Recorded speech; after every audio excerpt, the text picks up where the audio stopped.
Hello বন্ধুরা, কেমন আছো তোমরা সবাই? আশা করি তোমরা সবাই ভালো আছো। ভগবানের কৃপায় যে যেখানে আছো ভালো থেকো, সুস্থ থেকো, এই কামনাই করি। মামনের মনের কথাতে তোমাদের সকলকে সুস্বাগত।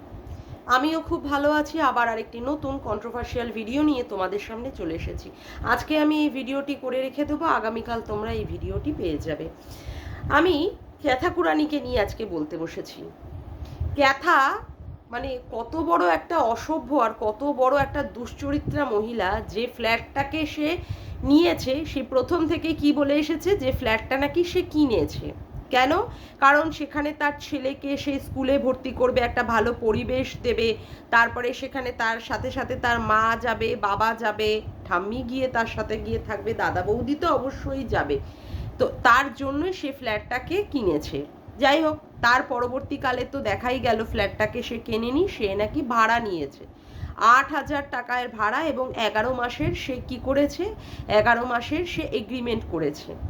বারংবার ভিউয়ার্সরা তার কাছে জানতে চেয়েছে যে সে ফ্ল্যাটটি কিনেছে না রেন্টে দিয়েছে। কারোর কোনো কথায় সে কিন্তু এতটুকু একটা শব্দ পর্যন্ত ব্যয় করেনি যে ফ্ল্যাটটা সত্যিই সে কিনেছে না ভাড়া নিয়েছে। আচ্ছা, তারপরেও কি দেখা গেছে তারপরেও শোনা গেছে যে ফ্ল্যাটটা যে সে নিয়েছে সেখানে সে বলেছে যে তার সন্তান নেই, অর্থাৎ সে নিঃসন্তান। এবং পরবর্তীকালে হয়েছে কি, ফোকলাকে দেখিয়েছে যে সে তার স্বামী এবং তারা স্বামী স্ত্রীতে থাকবে। এই খবর যখন ইউটিউবে চাউর হয়ে যায়, ইউটিউবে যখন স্ক্যাটার হয়ে যায় এই খবর, তার পরবর্তীকালে কি হয়েছে, তার পরবর্তীকালে সন্দীপের ডকুমেন্ট তাকে শো করতে হয়েছে, যেহেতু এখনো পর্যন্ত সন্দীপ হচ্ছে তার হাজবেন্ড। পরবর্তীকালে সেটাই জানা গেছে। এবং ফোকলাকে সে তার দাদা দেখিয়েছে, মামাতো না হোক মাস্তুতো কোনো একটি দাদা সে দেখিয়েছে। তার দাদাকে দেখিয়েছে, অথচ স্বামীর প্রেজেন্টটা কিভাবে দেখিয়েছে, স্বামীর প্রেজেন্টে স্বামীর আই কার্ড বা অমুক তমুক কিছু হয়তো দেখিয়েছে। এখন আমার প্রশ্নটা এখানেই যে স্বামী যাকে সে বলছে তার সাথে তো তার হিসাব মতো ডিভোর্স একটা কেস ফাইল করা হয়েছে। সেক্ষেত্রে সে কি করে স্বামীর সঙ্গে, যেখানে ডিভোর্সের মামলা চলছে, সেক্ষেত্রে সে কিভাবে স্বামীর ডকুমেন্ট সে ফ্ল্যাট ভাড়া নেওয়ার ক্ষেত্রে দেখাতে পারে? যদিও বা সে দেখানোর পরে যাকে সে দাদা বলে প্রেজেন্ট করছে, তাহলে তার উপস্থিতি নিশ্চয়ই আমরা ফ্ল্যাটে পাবো না। তাহলে তার উপস্থিতি কি করে ফ্ল্যাটের মধ্যে থাকে? আমরা দেখতে পেয়েছি ফ্ল্যাটের মধ্যে ওখানটা একটা হেলমেট ছিল। হেলমেটটা কার? আমরা কোনো এক কন্ট্রোভার্সি ক্রিয়েটারের ভিডিওতে দেখেছি হেলমেটটা তাহলে কার ছিল? দাদা তো আর বাইক চালায় না, তাই না? আর বাবাও এখন নেই সেখানটায়, তাহলে হেলমেটটা কার ছিল? তারপরে ক্যাথাকে বলতে শোনা গেছে যে যেদিন ফ্ল্যাট পরিষ্কার করতে গেল সেদিন ফ্ল্যাটে বিরিয়ানি আনার পরে বিরিয়ানি কেউ এনে দিল, কিন্তু কে বিরিয়ানিটা এনে দিল? আচ্ছা, তারপরে কি দেখা গেছে যে ক্যাথাকে নিতে তার দাদা এসেছে, সেখানে বলতে হচ্ছে আমাদেরকে নিতে এসেছে। ঠিক আছে, লুকিং গ্লাস, যেখানে মানে ক্যাথার দাদা টোটো চালাচ্ছিল, সেই লুকিং গ্লাসটাও পর্যন্ত হেজি ছিল যখন তাদের নিয়ে যাওয়ার সময় এসেছে। এবং ক্যাথার বৌদিকে ল্যাটাদীপ্তর দিকে তাকিয়ে থাকতে দেখা গেছে এইভাবে। তা বলি, এই যে এই মেয়েটি দিনের পর দিন মানুষকে যে এইভাবে মিথ্যে বলছে বা ভুল বলছে, একটা ধোঁয়াশার মধ্যে সৃষ্টি করে রাখছে। এবং কি করছে, সন্দীপকে একটা স্ক্যামে জড়িয়ে দিতে চাইছে। 498A কেস করেও সেখানে সন্দীপ একদম সুন্দরভাবে সে সেইখান থেকে বেরিয়ে আসতে পেরেছে, তার কোনো রকমের জেল হেফাজত হয়নি। এখন সেই জন্যই কি সন্দীপকে ফাঁসানোর জন্যই কি ক্যাথা তার নাম এবং অ্যাড্রেস দিয়ে, হ্যাঁ, তার পরিচয়পত্র দিয়ে সেখানে কি স্বামী দেখাচ্ছে? এখানে কি একটা গভীর ষড়যন্ত্রের একটা গন্ধ তোমরা পাচ্ছ না বন্ধুরা? আমি তো একটা গভীর ষড়যন্ত্রের একটা গন্ধ পাচ্ছি। এই যে মাস্টার মশাইয়ের ফ্ল্যাট এই ক্যাথা ভাড়া নিয়েছে, এই মাস্টার মশাইও পর্যন্ত প্রথমে জানতেন না যে এর এই রকমভাবে কৃত্তিকলাপ আছে।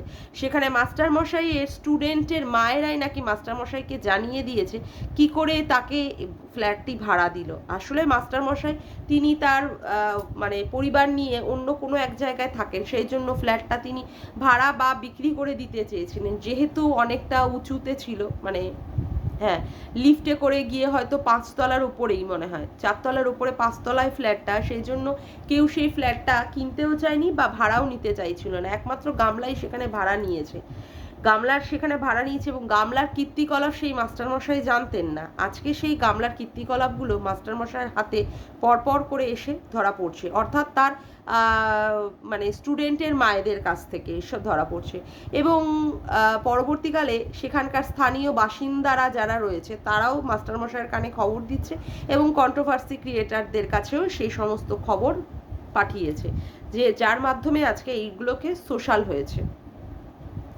তাহলে আমি তো বলবো যে মাস্টারমশাই কোন ভিত্তিতে, কিসের মানে কোন লয়ের ভিত্তিতে এই মেয়েটিকে, অর্থাৎ এই দুশ্চরিত্রা নারীকে তিনি ফ্ল্যাটটা ভাড়া দিচ্ছেন, মানে আমার কাছে এইটা ভীষণ বড় মানে একটা প্রশ্ন।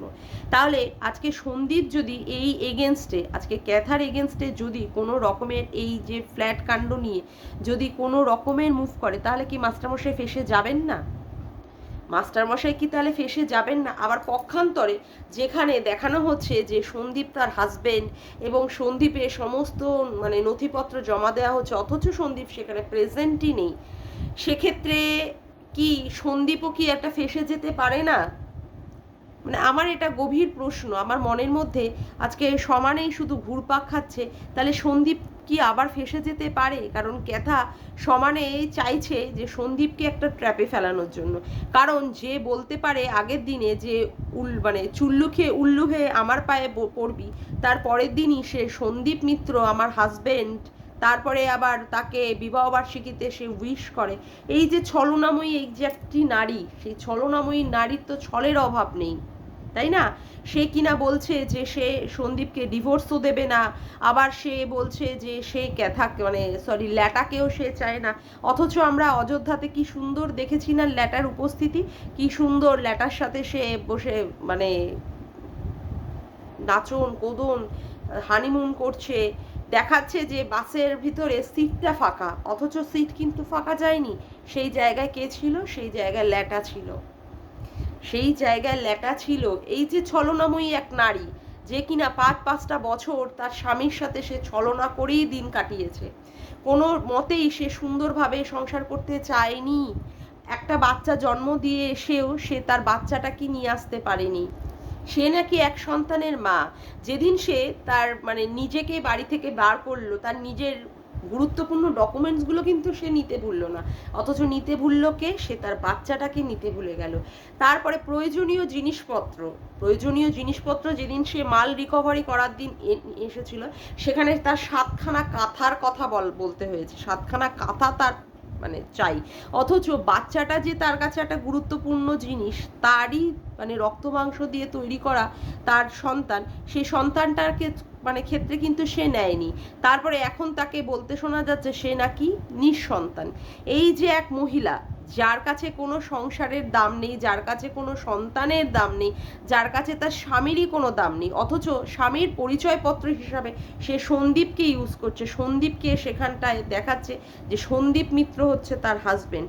এই রকমের একটা মহিলাকে কি সমাজ কোনো রকমভাবেই বিশ্বাস করতে পারে বন্ধুরা? আমার তো মনে হয় এই যে কাজগুলো সে করছে, এই যে ফ্ল্যাট ভাড়া নেওয়ার ক্ষেত্রে স্বামীর নাম দেখিয়ে সে সেখানটায় ল্যাটার সাথে বসে পরকীয়ায় মানে লিপ্ত হবে, সঙ্গমে লিপ্ত হবে, এবং দোষ পড়বে হচ্ছে সন্দীপের ওপরে। সেই রকমের কোনো একটা গভীর ষড়যন্ত্র, গভীর একটা মানে কি বলবো একটা উদ্দেশ্য নিয়ে কিন্তু সে এই কাজটা করছে, গভীর উদ্দেশ্য নিয়ে। কারণ যেখানে তার কেসটা এখনো পর্যন্ত মানে চলছে হাইকোর্টে, তার ডিভোর্স কেসটা, সেখানে সে কি করে স্বামীর নাম ব্যবহার করে অন্য পরপুরুষকে নিয়ে সে সেইখানটায় থাকতে পারে? অবশ্য মানে যে মাস্টারমশাইয়ের ফ্ল্যাট, সেই মাস্টারমশাই বলে দিয়েছেন তার অন্যান্য মানে প্রতিবেশীদের যে এখানটায় নজর রাখতে, সেই মহিলাকে তার মানে ঠিকঠাক সুবিধাজনক বলে মনে হচ্ছে না। তো মানে আমি সত্যি কথা বলতে একটা কোথাও একটা মানে সন্দেহ মানে একটা আঁচ পাচ্ছি, মানে ষড়যন্ত্রের একটা সন্দেহের আঁচ পাচ্ছি। কারণ এই মহিলা কাউকেই সঠিকভাবে সে মানে কি বলবো এই মহিলা মানে সবসময় তার কর্মক্ষেত্রে এক সেকেন্ড এই মহিলা কোনো সম্পর্ককেই সেইভাবে দাম দেয়নি, তাই না? 5 বছর সংসার করেও সন্দীপ তার স্বামী হতে পারেনি, পরকীয়া করবে বলে সে স্বামীকে পর্যন্ত ফেলে রেখে এসেছে, ঠিক আছে, তারপরে বাচ্চাটাকেও সে ফেলে রেখে দিয়ে এসছে, তারপরেও যে কিনা তার মানে মানে সন্দীপের প্রতি যার কোনো ভালোবাসাই নেই, তার যার সন্দীপকে যে স্বামী বলেই মনে করে না, তাহলে সন্দীপের কি করে সে ডকুমেন্টস তার ফ্ল্যাট ভাড়া নেওয়ার ক্ষেত্রে সে দিতে পারে? এটাই আমার কাছে একটা গভীর প্রশ্ন। তাহলে এখানে কি একটা ষড়যন্ত্র চলছে না? এখানে কি তবে একটা ষড়যন্ত্র চলছে না বন্ধুরা? অবশ্যই ষড়যন্ত্র চলছে, কারণ এই মহিলা কখনোই কোনো সংসারের বউ হতে পারবে না, কোনো সংসারের বাচ্চার মেয়ে হতে বাচ্চার মা হতে পারবে না, কোনো কারোর ছেলের বউমা সেটাও হতে পারবে না। তাহলে সে কোন সাহসে সে সন্দীপের ডকুমেন্টস ইউজ করে তার ফ্ল্যাট ভাড়া নিচ্ছে? কোন সাহসের ভিত্তিতে? আমি সত্যি এটা নিয়ে অবাক। আমার মাথায় অনেকক্ষণ ধরে এই প্রশ্নটা চলছে যে কি করে সে এটা করতে পারে। আমি তো সন্দীপকে সবার আগেই বলবো, সন্দীপ তুমি এই ব্যাপারটা যদি অবগত হও, তুমি অবশ্যই এই ব্যাপারটাকে নিয়ে মুভ করো, হয় কোর্টের মাধ্যমে, না হলে পুলিশের মাধ্যমে, বা তুমি যদি ওই ভদ্রলোক যার কাছ থেকে এই ক্যাথা ফ্ল্যাটটা ভাড়া নিয়েছে, তুমি তার কাছ থেকে ফোন নাম্বার জোগাড় করে সেখানে তুমি তোমার নিজস্ব কনফেস করে দাও যে তুমি তার হাজব্যান্ড নও, তুমি তার এক্স হাজব্যান্ড, এবং এখানে সে তোমাকে ফাঁসিয়েও দিতে পারে, যেভাবে তোমার ডকুমেন্টগুলো সে ইউজ করছে। বলতে বাধ্য হচ্ছি, কারণ এই মহিলার মোটেই কোনো কিছুই তার ভালো ঠেকে না আমার কাছে। এতটুকু বয়সে সে যেভাবে এই সমস্ত কীর্তিকলাপ করে বেড়াচ্ছে, তার মাথায় আরও কত না শয়তানি বুদ্ধি ঘুরছে। দালালকে যে ইউজ করে নিয়েছে, তারপরেও বলতে হয়েছে যে সেই দালাল নাকি লোকের মাথায় কাঁঠাল ভেঙে খায়। আজকে দালালকে বলতে হয়েছে যে মোটেই সে তাকে ভালোবাসেনি, সে তাকে ব্যবহার করেছে, সে সবাইকে ব্যবহার করছে। সুতরাং এর ওপরে ভরসা কোনো মতেই করা যায় না। আমি সন্দীপকে বলবো, যত তাড়াতাড়ি সম্ভব তুমি এর এগেনস্ট একটা স্টেপ নাও, যেখানে তোমার নাম ভাঙিয়ে, তোমাকে স্বামী দেখিয়ে সে অন্য কোনো পরপুরুষকে নিয়ে সংসার করবে, ঠিক আছে? যাই হোক, আজকের মতো ভিডিওটা আমি এখানেই শেষ করলাম। আমার ভিডিওটা যদি তোমাদের ভালো লেগে থাকে তবে অবশ্যই একটি লাইক করো, কমেন্ট করো, শেয়ার করো, আর চ্যানেলটিকে বেশি বেশি করে সাবস্ক্রাইব করে রেখো, আর অল নোটিফিকেশন বেলটিকেও অন করে রেখো এরকম নতুন নতুন ভিডিও পাওয়ার জন্য। আজকের মতো আসি বন্ধুরা, আবার দেখা হচ্ছে একটি নতুন ভিডিওতে। বাই।